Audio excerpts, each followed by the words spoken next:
చాలు, నాకు ఈ లోకంలో ప్రతి ప్రతి మనిషికి ఈ లోకంలో ఏదో ఒకటి ఇష్టం ఉంటుంది. నాకు కూడా డ్యాన్స్ అంటే చాలా ఇష్టం. అలాగే డ్యాన్స్ ఇస్తూ ఉండేటోని. కానీ ఒక యాక్సిడెంట్ వల్ల నేను ఒక కాలు కోల్పోయాను. ఒక ప్లాస్టిక్ కాలు పెట్టుకొని అయినా ఇప్పుడు ప్రాక్టీస్ చేస్తూ ఉన్నాను. This is plastic call. నేను అయినా డ్యాన్స్ బాగా చేస్తూ ఉన్నాను. నేను రామ్ చరణ్కి, చిరంజీవి సార్కి పెద్ద వీరాభిమాని. వాళ్ళ ఆడియో ఫంక్షన్కి ఒక్క సాంగ్కి నేను డ్యాన్స్ చేయాలని నా కోరిక. ఒక్క సాంగ్కి వాళ్ళ ఆడియో రిలీజ్కి, రామ్ చరణ్ సార్ ఆడియో రిలీజ్కి అయినా, చిరంజీవి సార్కి ఏదో ఒక ఆడియో రిలీజ్కి, మెగా ఫ్యామిలీ వీరాభిమాని నేను.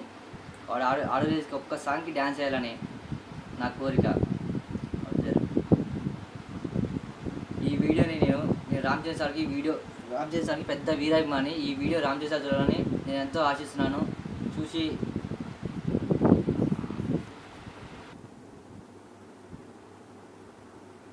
ఓకే ఫ్రెండ్స్, ఇంకా సెలవు, ఉంటా.